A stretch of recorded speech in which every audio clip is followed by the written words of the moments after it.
going to talk about, something that comes around pretty much once a year, and I know from my own experience, the nearer it gets to the time, the more I get a bit anxious in terms of what it's going to cost me and involve.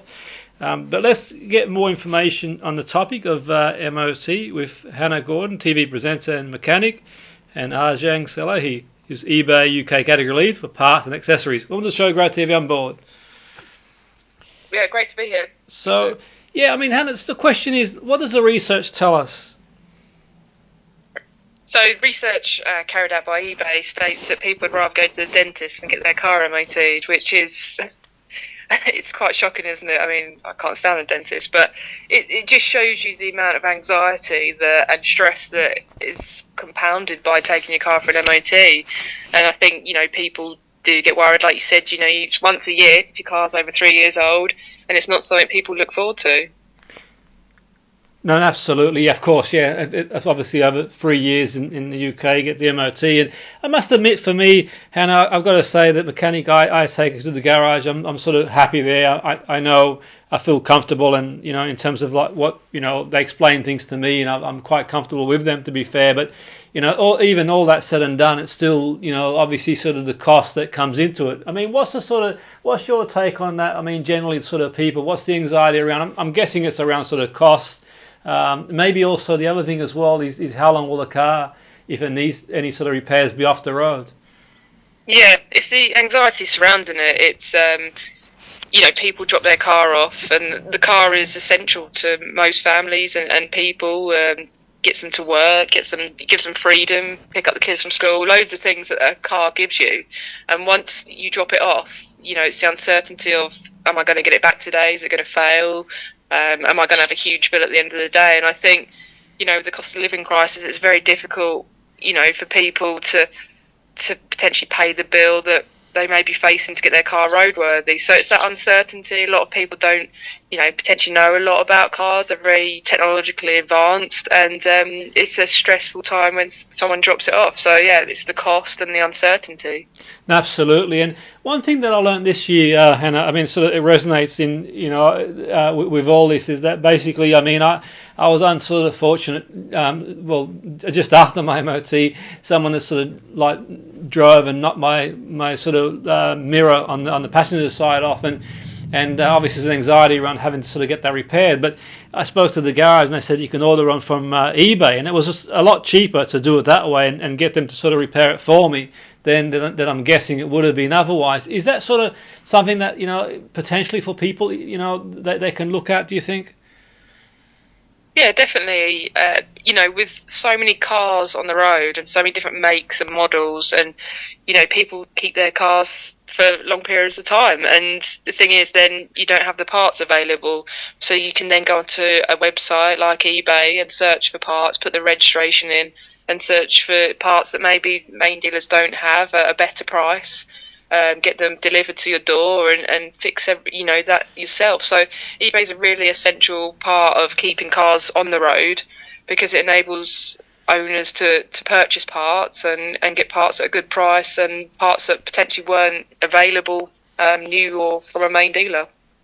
Absolutely. And just with your experience, Hannah, is there sort of anyone sort of who is their car is due for MOT and they are a bit anxious? Obviously, sort of like there's not a great deal you can do in terms of what needs sort of replacing or repairing or the cost, but is there anything that they can any sort of tips maybe they can sort of think about if they've got to bring their car in, what they can do to make sure that ease a bit of anxiety? Yeah, absolutely. There's quite a few simple techniques that people can do pre-MOT, or just in general, once a month, to check their cars safe and roadworthy.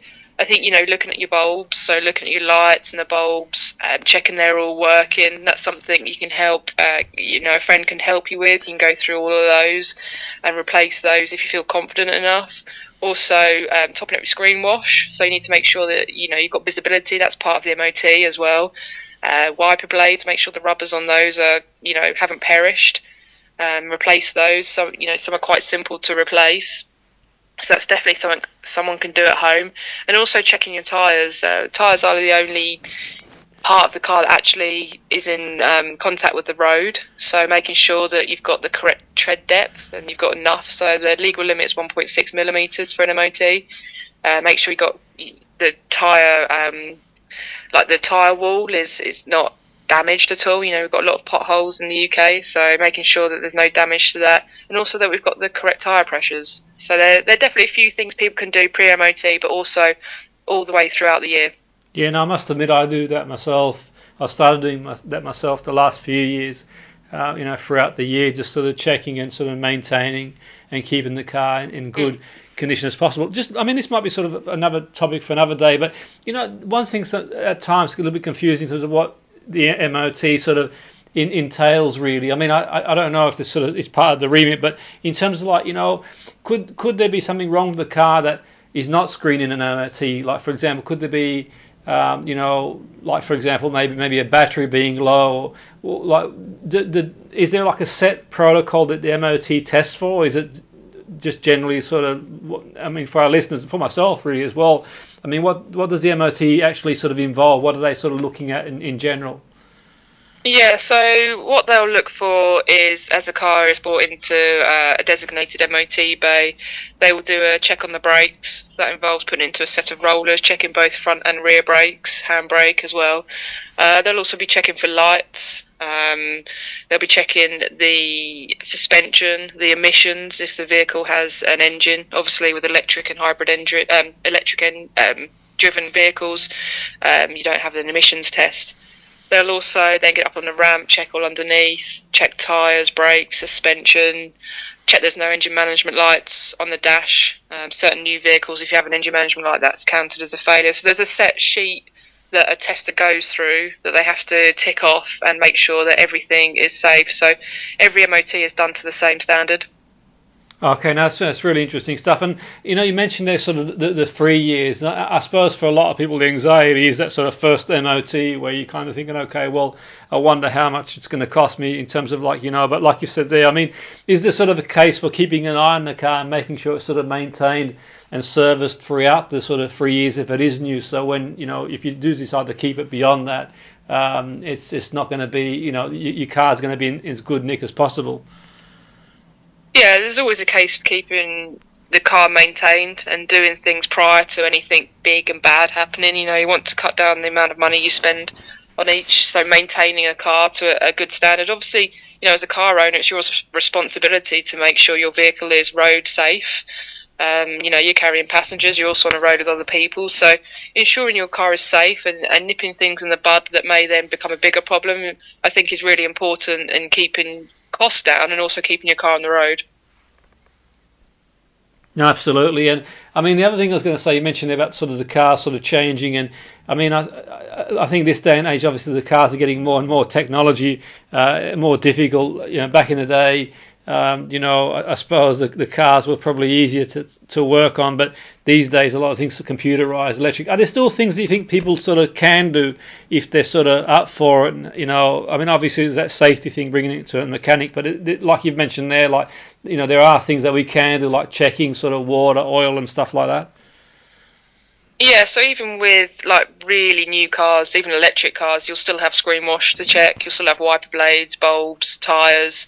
They are things that I would recommend as a simple task that someone can do to check the car's roadworthy.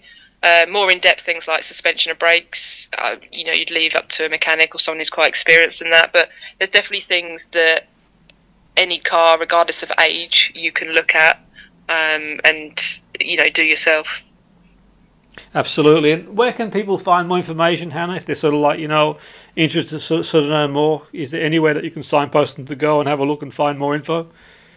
Yeah, so if you're looking to do some work yourself and bulbs and consumables and wiper blades, things like that, eBay is a great option to go look for car parts. There's you've got the ability to put the reg in and get the correct parts for your vehicle. They also do tyres and things like that. It's a great place to pick up parts which you may not be able to access elsewhere, and see, there's pictures on there so you can see what the part looks like and things like that. So it just makes it a lot more easy and accessible for people who may be looking to replace certain parts on their vehicle.